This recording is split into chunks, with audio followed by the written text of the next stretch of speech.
apa kabarnya bunda-bunda? Seperti biasa, aku share aktivitas harianku sebagai ibu rumah tangga. Bunda-bunda yang lagi sibuk beberes rumah atau lagi masak yang kerjaan rumahnya nggak habis-habis, aku temani aktivitasnya ya. Kali ini, aku sambil bercerita ya teman-teman. Banyak orang yang bilang kalau rumah masih ngontrak nggak usah beli perabotan banyak-banyak. Nanti susah saat pindahan ngangkut barang-barangnya, dan takut rusak juga saat pindahan, mending uangnya ditabung. Tapi setiap orang pasti punya prinsip dan alasan yang berbeda-beda ya bunda. Aku punya pengalaman mengenal seseorang yang selama menikah masih tinggal di rumah kontrakan, dan beliau bekerja. Uang hasil bekerjanya ditabung dalam bentuk emas, dan semua keinginannya ditahan karena memang menuruti kata suami dan orang-orang sekitarnya yang melarang beli perabotan dan barang-barang. Qadarullah, ketika beliau tiba-tiba sakit dan akhirnya meninggal dunia, setahun kemudian suaminya menikah lagi.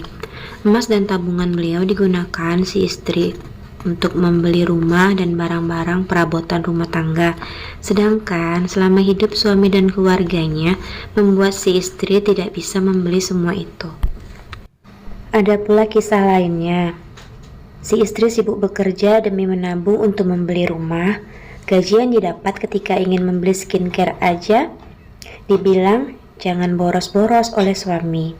Mau beli peralatan dapur dilarang suami dengan alasan uangnya disimpan dan digunakan untuk kebutuhan makan dan lain-lain di rumah ya. Dikarenakan gaji suami yang tidak diketahui berapa dan kemana. Pada akhirnya semua penghasilan istri hanya habis untuk mencukupi kebutuhan rumah tangga. Sementara sebagai perempuan juga punya keinginan dan kebutuhan pribadi. Dan ketika si istri berhenti bekerja dikarenakan usia yang tidak memungkinkan, akhirnya justru apapun yang dia inginkan tidak pernah terwujudkan karena penghasilannya habis untuk kebutuhan sehari-hari. Rumah impian juga belum terwujud.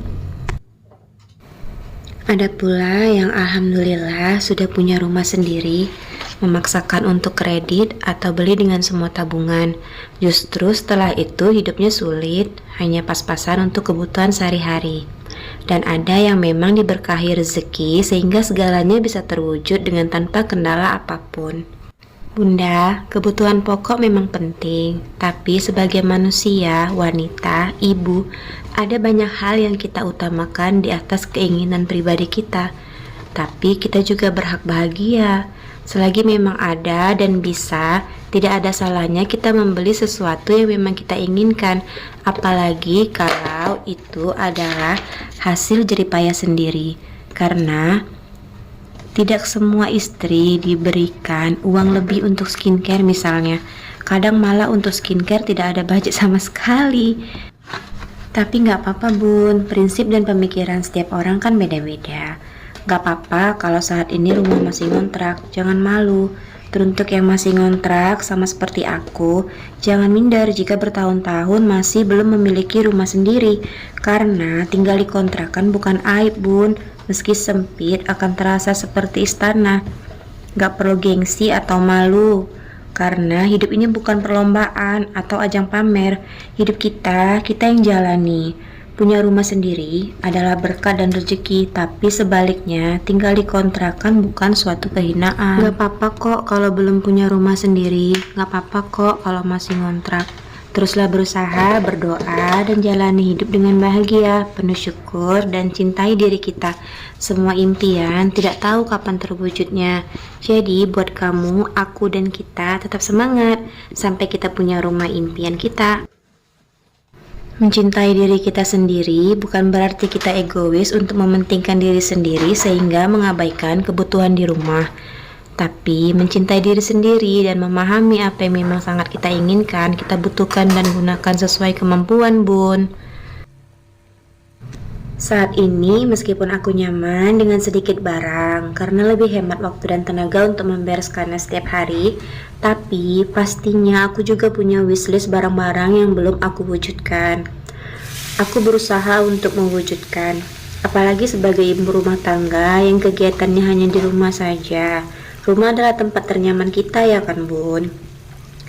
Sebisa mungkin kita ciptakan suasana dan dekorasi yang kita suka. Tetap semangat bunda, tetaplah kuat, walaupun kadang yang merusak mental justru adalah orang-orang terdekat. Bukankah rezeki itu datangnya dari hati yang bahagia dan penuh syukur? Oke, balik ke videonya ya bunda. Pagi ini setelah subuh, aku setrika pakaian kerja suami dan seragam sekolah Queen.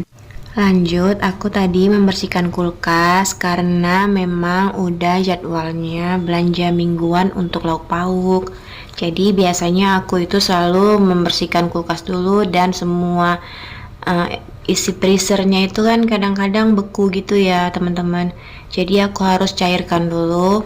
Dan kulkasku itu nggak ada penampung airnya gitu bun. Jadi kalau misalnya aku bersihkan kulkas, esnya itu aku cairin, itu pasti banjir semua di bagian bawah. Jadi itu tadi PR banget untuk ngelap-ngelap dan mencuci semuanya. Lanjut, inilah tadi stok terakhir aku di kulkas, cuma ada udang dan sayur bayam ya teman-teman.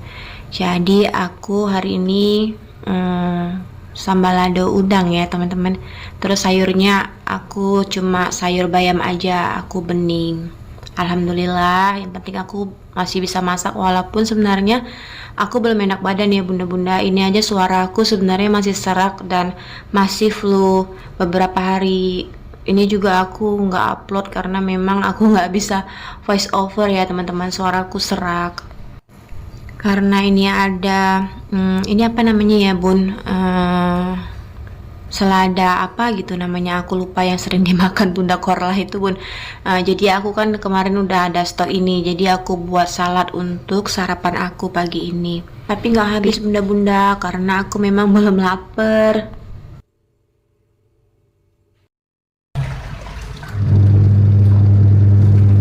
Setelah selesai masak, aku lanjut beberes di ruang tamu ya bun. Ini karpetnya mau aku sapu-sapu dulu pakai sapu lidi gitu.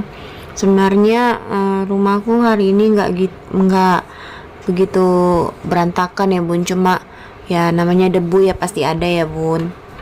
Jadi aku memang jarang sih bun buka pintu depan ini karena pintunya itu langsung ke jalan gitu bun.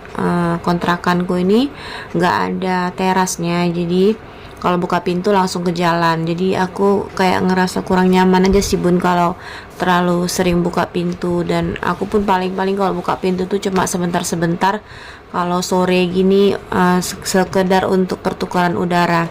Kalau pagi-pagi itu subuh aku biasanya cuma buka jendela aja, tapi kalau pintu belakang selalu aku buka bun.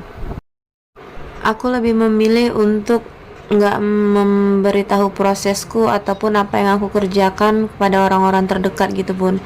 Misalnya kayak teman atau saudara gitu kan, aku nggak bilang ke mereka gitu bahwasannya sekarang ini aku lagi berusaha untuk belajar ngonten gitu bun. Karena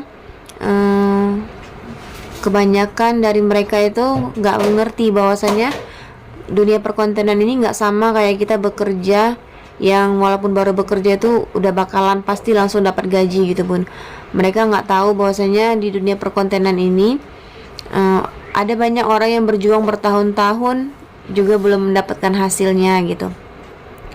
Ada juga orang yang memang baru terjun sudah mendapatkan hasil yang mereka inginkan. Tapi kalau aku kan aku masih dalam tahap belajar ya bun. Jadi aku memang belum kuat untuk mendengarkan apa ya namanya ya, ucapan-ucapan orang-orang yang terkadang bilang sosok ngonten gitu, padahal nggak ada hasilnya, subscribernya aja nggak ada gitu-gitu bun. Padahal aku juga baru mulai dalam sebulan ini kan bun. Itulah sebabnya kenapa aku berusaha untuk mengurangi interaksi dengan orang-orang yang membuat hati aku itu nggak nyaman bun.